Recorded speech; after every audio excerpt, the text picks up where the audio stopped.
लग्नाच्या 5 वर्षानंतर मी गरोदर राहिले, पण माझे पती मला म्हणाले, तू तुझं तोंड कुठे काळं करून आली आहेस हे मला माहीत आहे.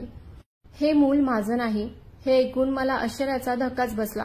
मी माझ्या पतीवर खूप प्रेम करत होते, त्यामुळे मी त्यांच्याशिवाय दुसऱ्या कोणाचाही विचार करू शकत नव्हते. त्यांनी कितीही त्रास दिला तरी मी तो सहन करत होते. पण माझ्या पतीने माझ्यावर असा आरोप केल्यावर माझ्या पायाखालची जमीनच सरकली. त्यांना वाटत होतं की आपल्यात असं काही झालंच नाही, तर तू गरोदर कशी काय राहिलीस? रात्रीचे 11 वाजले तरी माझे पती अजून घरी आले नव्हते. त्यांना फोन करावा तर त्यांचा मोबाईल घरीच विसरून गेले होते. रात्रीचे जेवणही मी माझ्या पतीसोबतच करत होते. मी तशीच त्यांची वाट बघत बसले होते. शेवटी रात्रीच्या 12 वाजता दरवाजाची बेल वाजली. सगळे झोपले होते म्हणून मी दरवाजा उघडला. तेव्हा माझे पती दरवाजात उभा होते. ते एवढे पिले होते की त्यांना नीट बोलताही येत नव्हतं. मग मीच त्यांना आमच्या खोलीपर्यंत घेऊन गेले आणि त्यांना बेडवर बसवलं आणि म्हणाले, थांबा, मी आपल्या दोघांसाठी ताट वाढून आणते. तेव्हा त्यांनी माझा हात पकडला आणि स्वतःकडे ओढून घेतलं आणि म्हणाले, तू माझ्याजवळ आलीस की माझं आपोआप पोट भरेल. आणि ते माझ्यावर सैतानासारखे तुटून पडले. मला खूप त्रास होत होता, कारण माझे पती त्यांच्या अंगामध्ये सैतान शिरल्यासारखे माझ्यावर प्रेम करत होते. मी देवाकडे दयेची प्रार्थना करत होते, मला या नरकातून बाहेर काढ. मला एवढा त्रास होऊनही माझ्या पतीवर त्याचा काहीच परिणाम होत नव्हता. त्यांचं काम झाल्यावर ते झोपी गेले. पण मी मात्र अख्खी रात्र एका कोपऱ्यात बसून रडत होते आणि माझा भूतकाळ डोळ्यासमोर आणत होते. माझा भूतकाळ खूप सुखाचा होता. माझे वडील सरकारी जॉब करत होते आणि माझ्या वडिलांकडे संपत्तीही खूप होती आणि मी वडिलांची एकुलती एक मुलगी होते. त्यामुळे माझ्या वडिलांनी माझं सगळं लाड पुरवले होते. माझे शिक्षणही चांगलं झालं होतं. पण माझ्या वडिलांना आपल्या मुलीने आतापासूनच काम करावं असं वाटत नव्हतं. त्यांना वाटत होतं की मुलगी आपल्या घरी आहे तोपर्यंत तिला कोणता त्रास होता कामा नये. म्हणून माझ्या वडिलांनी मला नोकरी करण्याची परवानगी दिली नव्हती. नंतर माझं लग्नाचं वय झालं म्हणून त्यांनी माझ्यासाठी स्थळं बघायला सुरुवात केली. तेव्हा आमच्या नात्यातील एक फंक्शनला आम्ही गेलो होतो. तेव्हा सुरेशच्या घरच्यांनी मला पसंत केलं. सुरेश दिसायला खूपच सुंदर होते. कोणीही त्यांना लग्नासाठी लगेच हो म्हटलं असतं. नात्यातलं स्थळ असल्यामुळे माझ्या वडिलांनी या स्थळाबद्दल कसून चौकशी केली नाही. नंतर रीतरिवाजाप्रमाणे मुलगी बघण्याचा कार्यक्रम झाला. तेव्हा सुरेशच्या आई मला म्हणाल्या की रेणुका, तू आमची सून नाहीस तर मुलगी आहेस. हे ऐकून माझ्या वडिलांना खूप आनंद झाला. त्यांना वाटलं की ही माणसं खूप प्रेमळ आहेत, हौशी पण आहेत. हे स्थळ हातचं जायला नको, म्हणून त्यांनी 1 महिन्यातच आमच्या लग्नाची तारीख काढली. त्यामधल्या 1 महिन्यात मी आणि सुरेश एकमेकांशी फोनवर बोलत होतो. त्यामुळे मला त्यांचा स्वभाव खूप आवडला होता. मला वाटलं होतं की सुरेश सारखं प्रेम माझ्यावर कोणीही करू शकत नाही. लग्नाच्या 1 महिन्याआधी मला माझं लग्न एका सुंदर स्वप्नाप्रमाणे वाटत होतं. लग्नाचा दिवस जसजसा जवळ येत होता तसतसं माझे वडील खूप नाराज होत होते, कारण त्यांनी याआधी मला एकही दिवस त्यांच्यापासून लांब ठेवलं नव्हतं. आज त्यांना जो त्रास होत होता तो मला समजत होता, पण ते दाखवत नव्हते. लग्नाचा दिवस आला आणि माझं लग्न धूमधडाक्यात पार पडलं. माझ्या वडिलांनी सासरच्या लोकांच्या पाहुणचारात कशाचीही कमी सोडली नव्हती आणि मला हुंड्यामध्ये सगळं सामान आणि रोख 10 लाख रुपये दिले होते. पण लग्नाच्या 1 महिन्याच्या आतच सगळी परिस्थिती बदलली होती. जणू माझ्या स्वप्नांची राख रांगोळी झाली होती. कारण लग्नानंतरचे 5 ते 6 दिवस चांगले गेले, पण लग्नानंतरच्या दुसऱ्या आठवड्यातच माझे पती सुरेशने रंग दाखवायला चालू केलं. लग्नाच्या दुसऱ्याच आठवड्यात सुरेश दारू पिऊन रात्रीचे 12 वाजता तर कधी 1 वाजता घरी येऊ लागले. ते माझ्यावर जबरदस्ती करायचे. माझ्यावर सैतानासारखे तुटून पडत होते. त्यांना मी विरोध करू शकत नव्हते, कारण मी जर विरोध केला तर आरडाओरडा होईल आणि घरातल्यांसमोर आपली किंमत जाईल. म्हणून मी शांत सगळं सहन करत होते. माझ्या सासरच्या घरी फक्त मी आणि माझे सासू सासरे, दीर आणि माझे पती अशी आमची छोटीशी फॅमिली होती. मला एक नणंद होती, पण तिचंही लग्न झालं होतं. दीराचं लग्न अजून झालं नव्हतं, त्यामुळे घरातलं सर्व काम मलाच करावं लागत होतं. सासू सासरे, दीर यांच्या सर्व गोष्टी त्यांच्या हातात द्याव्या लागत होत्या. कोणत्याही कामाला बाई नव्हती आणि रात्रीचे माझे पती सुरेश मला झोपू देत नव्हते. त्यामुळे लग्नाच्या 2 महिन्यातच माझी अवस्था खूप वाईट झाली होती.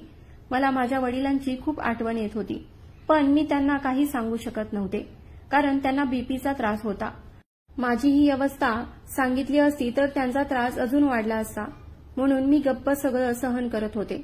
माझ्या पतीची सगळी कमाई त्यांच्या मौज मस्तीमध्ये जात होती. त्यामुळे माझी सासू मला आता टोमणे मारत होती की दोघे नुसते आयते बसून खाता, नवऱ्याची कमाई एक पैसाही घरी येत नाही. म्हणून मी नोकरी करण्याचं ठरवलं. पण मी घरातील सगळी कामं करून नोकरीला जाऊ लागले आणि आल्यावरही मला जराही आराम भेटत नव्हता. लगेच संध्याकाळच्या स्वयंपाकाची तयारीपासून सगळं एकटीलाच करावं लागत होतं. तरीही माझी कसलीही तक्रार नव्हती. मला माझ्या माहेरची, माझ्या वडिलांची खूप आठवण येत होती. कारण मला बाबांनी, आईने घरातल्या एकाही कामाला हात लावू दिला नव्हता. तरीही मी सासरी पडलेल्या सगळ्या जबाबदाऱ्या अगदी आनंदाने हसत हसत पार पाडत होते. एक दिवस असेच मी माझे पती सुरेशची वाट बघत होते. रात्रीचे 11 वाजले तरी सुरेश अजून घरी आले नव्हते. मी त्यांची खूप वाट बघितली. 12 वाजले तरी माझे पती अजून घरी आले नव्हते.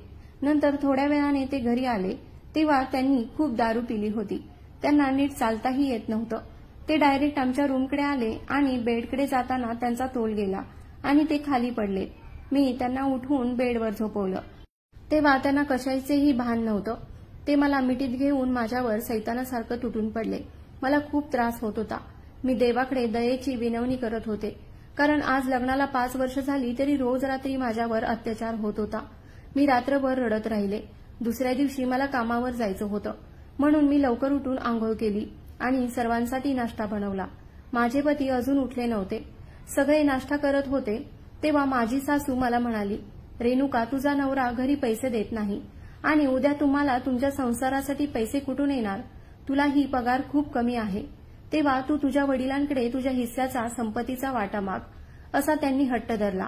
मला माझ्या सासूबाईंचं बोलणं ऐकून खूप आश्चर्य वाटलं. कारण लग्न ठरताना त्या तर मला मुलगी मानत होत्या.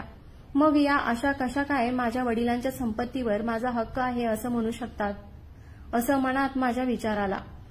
आणि इकडे माझे पती, त्यांचा आणि माझा पगारही पूर्ण व्यसनावारी संपत होता. मला एक पैसाही खर्चासाठी ठेवत नव्हते.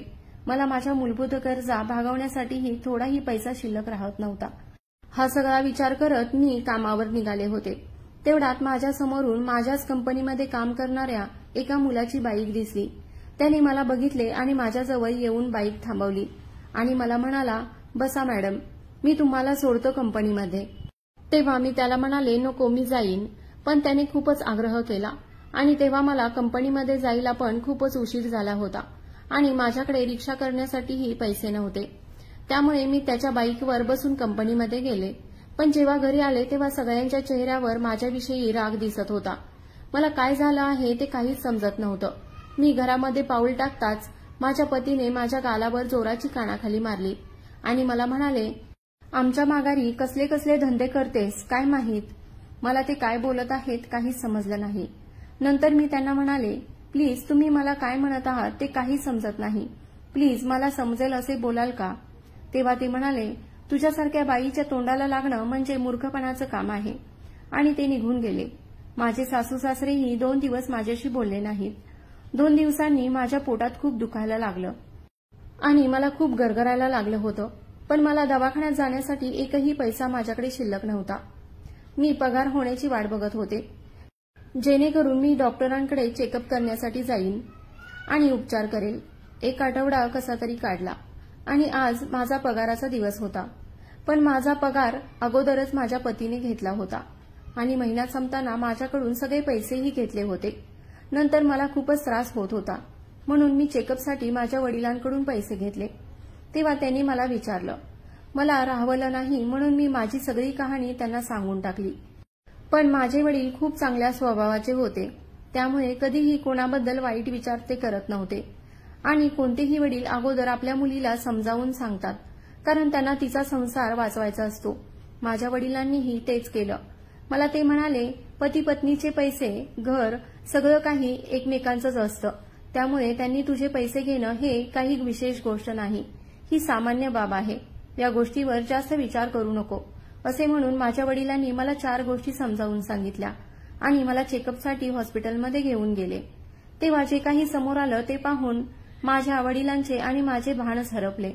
आमचा आनंद आता गगनात मावत नव्हता. कारण गोष्टच अशी होती. कारण लग्नाच्या 5 वर्षानंतर मी गरोदर राहिले होते. माझ्या वडिलांनी माझे तोंड गोड केलं. ते आजोबा होणार होते या खुशीने चक्क नाचायला लागले होते. मलाही आता सगळं ठीक होईल अशी आशा वाटू लागली होती. म्हणून मी हॉस्पिटलमधून माहेरी न जाता सरळ सासरी निघून आले. तेव्हा मी खूप खुश होते. माझ्या चेहऱ्यावरचं हसू बघून माझ्या सासूबाई एकदम रागाने म्हणाल्या, दात काढायला काय झालं? तू तुझ्या बाबांकडे गेली होतीस ना, मग आणलेस का तिकडून पैसे? पण मी एकही शब्द न बोलता शांततेने त्यांना म्हणाले की सासूबाई, आज मी पैशापेक्षा जास्त मौल्यवान गोष्ट तुम्हाला देणार आहे. तुमचा राग एका क्षणात निघून जाईल. सुरेश आले की सगळ्यांच्या समोर ती गोष्ट सांगेल, असं म्हणून मी लाजून माझ्या रूममध्ये गेले. माझ्या सासूबाईंना काहीच समजलं नाही. त्या विचारात पडल्या की अशी कोणती गोष्ट आहे जी आपल्याला देणार आहे. जाऊ दे, मला काय करायचं आहे, असं म्हणून त्याही टीव्ही बघू लागल्या. संध्याकाळची वेळ झाली. मी जेवण बनवताना काहीतरी गोड बनवायचं म्हणून गोड शिरा बनवला होता, कारण शिरा सुरेशना खूप आवडत होता. मी खूप आनंदात होते. मी खूप आतुरतेने माझ्या पतीची वाट बघत होते. रात्रीचे 10 वाजले तरी माझे पती अजून आले नव्हते. नंतर 11 वाजले तेव्हा माझे पती आले. ते आज थोडी कमी पिले होते, म्हणून मला जरा बरं वाटलं. इकडे सगळे झोपण्याच्या तयारीत होते. तेव्हा मी सगळ्यांना एकत्र बोलावून म्हणाले की मी गरोदर आहे. तेव्हा माझ्या पतीच्या डोक्यात एक सनक गेली आणि त्यांनी मला एक जोराची कानाखाली मारली. मला काही समजेना. मी खाली पडले. नंतर माझे पती म्हणाले, हे मूल माझे नाही, उद्याच ते खाली करून यायचं. तेव्हा मला शॉकच बसला. हे असं कसं बोलत आहेत? मी तर परपुरुषाकडे एक नजर वर करून देखील बघत नाही. मग माझे पती मला असे का बोलत आहेत? नंतर ते मला म्हणाले, मागच्या महिन्यात तू कोणाच्या गाडीवरून गेली होतीस, त्याचं आहे हे मूल. मी तुला गच्चीवरून त्याला आणि तुला गाडीवरून जाताना बघितलं होतं. आता माझ्या लक्षात आलं की त्या दिवशी सुरेशने मला अशी सगळ्यांसमोर अपमानित का केलं होतं ते. पण मी त्यांना विश्वास देण्याचा खूप प्रयत्न केला, पण त्यांनी माझं काहीच ऐकून घेतलं नाही. माझे पती मला मूल खाली कर म्हणून रोज मारत होते आणि इकडे माझ्या सासूबाई वडिलांची संपत्ती नावावर करून घे म्हणून रोज मागे लागल्या होत्या. माझे असेच रोज रडत दिवस जात होते. माझे पती नशेत असल्यामुळे त्यांना आमच्या दोघात काय होत होतं हे दुसऱ्या दिवशी आठवत नसायचं. त्यामुळे त्यांना माहीत नव्हतं की मी त्यांच्यामुळेच गरोदर राहिली आहे. मी खूप विचित्र पद्धतीने खचले होते, पण मला माझ्यावर विश्वास होता, म्हणून मला माझ्या पोटातील मूल वाढवायचं होतं. कसे तरी 7 महिने गेले आणि मी बाळणपणासाठी माझ्या माहेरी आले. 9 महिने 9 दिवस झाल्यानंतर मी एका सुंदर मुलाला जन्म दिला आणि एक आशेचा किरण घेऊन माझ्या सासरी आले. पण मला घरात न घेता माझ्या सासूबाईंनी आणि माझ्या पतीने हाकलवून दिलं. हे ऐकून माझ्या वडिलांना हृदयविकाराचा झटका आला आणि ते मला सोडून कायमचे निघून गेले. आणि इकडे मला समजलं की माझ्या सासरच्या लोकांच्या मागण्या पूर्ण करता करता माझे वडील कर्जबाजारी झाले होते आणि त्यातच आमचं असलेलं घरही गेलं होतं. आता माझ्याकडे आणि माझ्या लहान तान्या बाळाकडे डोक्यावर छप्परही राहिलं नव्हतं. मी रडत रडत एका बाकड्यावर बसले होते. मी आणि माझ्या बाळाने अन्नाचा एकही कण घेतला नव्हता. मी खूप खचून गेले होते. तेवढ्यात तिकडून एक 50-55 वर्षाची स्त्री आली आणि मला म्हणाली, मुली, तू इथे का बसली आहेस? मी सकाळी इथून जाताना तू इथेच होतीस आणि आता मी जेव्हा 4-5 तासांनी परत आले तरी तू इथेच बसून आहेस. मी तुला तुझा प्रॉब्लेम विचारत नाही, पण तू सकाळपासून काही खाल्लेलं दिसत नाही. ते मूलही आता बेशुद्ध पडेल. चल तू माझ्या घरी, असे म्हणून ती माऊली मला तिच्या घरी घेऊन गेली. घरी पाऊल ठेवताच मला आश्चर्याचा मोठा धक्का बसला, कारण त्यांचं घर खूप मोठं होतं आणि एवढ्या मोठ्या घरात ते फक्त नवरा बायको दोघेच राहत होते. त्यांची प्रॉपर्टी खूप होती, पण त्यांना एकही मूल नव्हतं. नंतर मी त्यांच्या घरी राहू लागले आणि त्यांची सगळी कामे करू लागले. आता त्यांचं आणि माझं नातं मुलीप्रमाणे झालं होतं. ते माझ्या मुलाचा खूप लाड करत होते, कारण आता त्या दोघांसाठी आम्ही दोघे आणि आमच्या दोघांसाठी ते दोघे असं आमचं छोटंसं विश्व तयार झालं होतं. एक दिवस मी कारमधून मार्केटमध्ये आले होते. अचानक माझ्या कारसमोर एक भिकारी आला. तसा मी जोरात ब्रेक दाबला आणि कार थांबवली. तो भिकारी हात जोडून मला विनवण्या करत होता. मला त्याची दया आली, म्हणून मी कारमधून खाली उतरले आणि त्याला काही पैसे देण्यासाठी त्याच्या जवळ गेले. पण त्याचा चेहरा पाहिल्यावर माझ्या पायाखालची जमीनच सरकली, कारण तो दुसरा तिसरा कोणी नसून माझा नवरा सुरेशच होता. त्याला बघून मला माझे जुने दिवस आठवले आणि मला त्याच्या तोंडाकडे बघायची इच्छा देखील झाली नाही. मला त्याची ती अवस्था बघून खूप वाईट वाटलं, पण देवाने त्याला त्याच्या वागण्याची शिक्षा